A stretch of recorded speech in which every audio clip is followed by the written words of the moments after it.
Je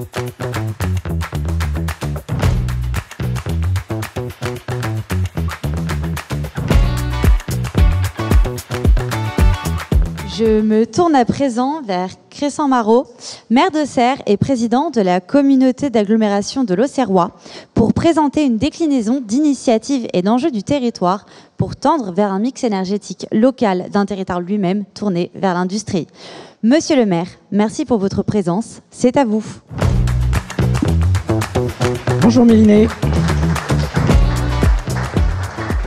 Bon, on m'a dit de pas trop bouger.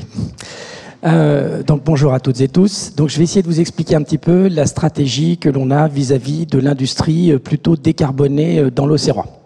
Ça part d'un diagnostic très simple. C'est ce qui s'est passé récemment, donc la crise Covid. Donc il y a eu un regain d'intérêt pour les villes moyennes actuellement, donc le cadre de vie, la qualité de vie, le pouvoir d'achat. Ce qui fait qu'il y a des vraies opportunités qui se créent dans les zones comme les nôtres, qui sont moins peuplées et qui sont quand même une majorité de villes dans l'Hexagone.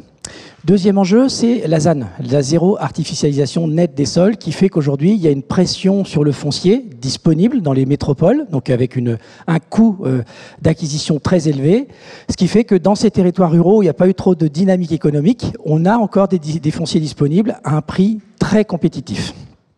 Troisième enjeu, c'est l'enjeu climatique. Donc je pense qu'ici on a l'habitude d'en parler, il y a beaucoup de thématiques, la mobilité, l'énergie. Et donc le réchauffement climatique nous impose de revoir nos modèles économiques, donc que ce soit pour les collectivités, mais également pour les entreprises, puisque je pense que ce matin vous l'avez dit, mais je crois que 18% des gaz à effet de serre, c'est dû à l'industrie. Donc on a une obligation d'avoir une décarbonation de cette industrie pour qu'elle réponde aux enjeux climatiques. Et demain, ça deviendra un atout marketing. Donc comment nous, face à ce diagnostic, comment nous, on arrive collectivité à la fois dynamiser nos territoires, mais en même temps répondre aux enjeux climatiques et intéresser des entreprises qui peuvent y développer un modèle économique. Et donc, c'est ce qu'on a essayé de faire dans l'Auxerrois. Et sur ces questions d'énergie, on a un peu essayé d'analyser le marché et on s'est dit, l'énergie, elle coûte de plus en plus cher. L'énergie, il faut maintenant qu'elle soit décarbonée. L'énergie, il ne faut plus qu'on utilise les ressources de la planète, puisqu'il y en a de moins en moins, nous sommes de plus en plus nombreux, donc à un moment donné, ça va coincer. Et enfin, il y a quelque chose qui n'est pas nouveau, mais qu'on avait peut-être oublié en France, c'est l'accès à cette énergie. Ça devient, donc on en a encore parlé récemment avec les listes de délestage sur l'électricité, c'était courant. Sur le gaz, je me souviens pas avoir eu cette liste de délestage. Et on voit bien que on dépendait des Russes, on était très contents, on a réussi à ne plus dépendre des Russes, mais maintenant on dépend des Américains, je crois qu'ils sont encore pires que les Russes en termes de négociation. Donc le gaz, je suis très inquiet dans les années à venir, donc on a une vraie dépendance. Et dans les industries, il faut de l'énergie. Donc il faut une énergie à un prix compétitif. Donc ça, c'était le général de Gaulle avec le nucléaire. Mais il faut aussi avoir accès à cette énergie. Et on voit bien que dans les stratégies d'énergie renouvelable, très vite, on se confronte à un problème de réseau. Donc les réseaux sont très loin, les réseaux sont sous-dimensionnés. EDF a de tels enjeux sur le nucléaire qu'il ne pourra peut-être pas faire les deux en même temps. Donc on commence à nous dire, là, c'est vrai qu'on pourrait mettre un champ photovoltaïque, mais techniquement, ce ne sera pas possible parce qu'on ne pourra pas le raccorder. Donc il y a des vraies questions. Et ça nous a amené à quelque chose qui commence à se développer, c'est à ces notions de boucle énergétique et d'autoconsommation. Et donc, ce qu'on va essayer de faire dans l'Auxerrois, c'est de faire matcher cette production d'énergie renouvelable avec des besoins industriels. Et on a été encore plus loin dans la stratégie, c'est qu'on a identifié des zones d'activité en lien avec cette transition écologique qui rime avec développement économique. Donc, on a fait une zone d'activité qui s'appelle Auxerre Park, qu'on travaille beaucoup sur des questions de logis industrie, puisque je vous rappelle quand même qu'on est en train de démondialiser l'économie, donc on parle de réindustrialisation de l'Europe, donc il faut vraiment qu'on se saisisse de cette opportunité. On a une deuxième zone d'activité, toujours en lien avec la raréfaction des ressources, la valorisation des déchets, donc c'est une zone qui s'appelle l'écoparc. Donc l'écoparc, c'est travailler sur l'économie circulaire, mais à l'échelle d'un territoire, c'est bien l'esprit de la loi climat et résilience.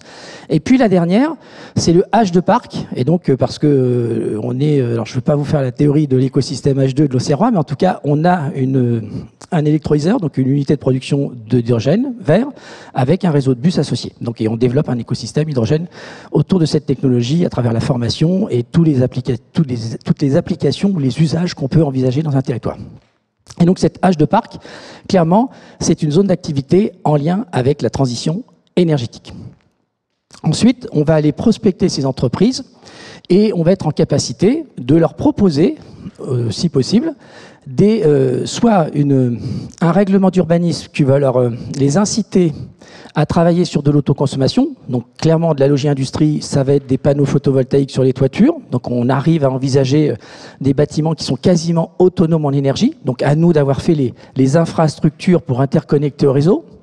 Sur l'éco-parc, c'est la même chose. Par exemple, actuellement, on travaille avec un industriel allemand qui est très sensible à ces questions d'accès à l'énergie, au coût de cette énergie, et eux étaient prêts carrément à produire l'énergie sur leur site. À nous de fournir la matière première. Donc, par exemple, c'était un système d'incinérateur avec du CSR pour valoriser les déchets. Il y a d'autres techniques, la méthanisation. Et puis H2 Parc, par exemple, on va travailler, on a deux contacts. Un Européen et un Chinois, j'en suis désolé, donc un fabricant de cathodes et un fabricant de pompes à chaleur, parce qu'on veut se rapprocher dans les pôles ou dans les bassins de consommation pour justement limiter cette dépendance aux effets néfastes de la mondialisation liés à la crise sanitaire. Comment on répond à ça? Donc, ce qu'on a essayé de mettre en place, c'est des sociétés de projet. Donc, nous sommes en train de créer des sociétés de projet avec des partenaires sur différentes technologies de production d'énergie renouvelable. Donc, on va travailler sur du photovoltaïque, on va travailler sur la déméthanisation, on va travailler sur de l'hydroélectricité, on va travailler sur la pyrogasification. Et donc, l'intérêt, c'est qu'à chaque création de société de projet, sera liée une technologie avec un industriel qui va nous amener son expertise, qui va nous amener sa capacité d'investissement. Nous, on va être partenaire financièrement de cette société de projet, de cet industriel. Et ensuite, on va essayer de travailler sur des notions de contrat de gré à gré, donc entre ces sociétés de projet et les utilisateurs, les consommateurs, donc les industriels du territoire. Double intérêt, nous, pour nos sociétés de projet, il faut qu'on ait un modèle économique, il faut qu'on puisse vendre cette énergie, donc il faut qu'on ait des consommations d'énergie à un prix fixé, donc on s'engage sur le long terme, et un industriel, ce qu'il veut, c'est avoir accès à l'énergie à un prix maîtrisé qui soit moins exposé à la fluctuation des cours du marché de cette énergie. Donc là, on est vraiment dans un mix de gagnant-gagnant entre la collectivité, l'industriel qui va porter la technologie et une partie de l'investissement, et l'entreprise qu'on va essayer d'attirer, puisque dans sa politique RSE, clairement, d'être dans un territoire qui s'inscrit dans une décarbonation totale de son énergie, voire dans une autonomie totale de son énergie à échéance 2050, pour eux, ça a un poids très important. Je vous ai parlé de l'hydrogène parce que on a un petit problème sur ces énergies renouvelables. C'est que souvent, le pic de consommation ne correspond pas au pic de production. Et on voit bien que de temps en temps, toute cette énergie qui pourrait être produite, qui pourrait être consommée, ne l'est pas. Donc c'est quand même une hérésie quand on a des niveaux d'investissement. Je pense une unité de méthanisation, on est pratiquement sur 20 millions d'euros sur une unité.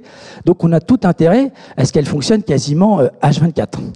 Et c'est là que l'écosystème hydrogène a tout son sens, puisque l'hydrogène dans l'Auxerrois, c'est une capacité à stocker cette énergie renouvelable lorsqu'elle n'est pas utilisée. Donc là, clairement, l'objectif, c'est...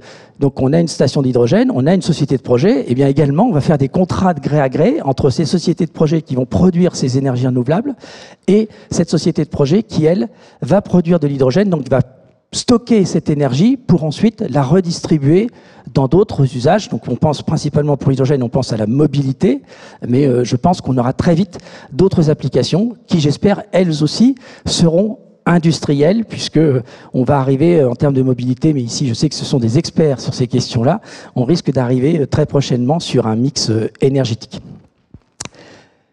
Clairement, ce qu'on est en train de faire, c'est...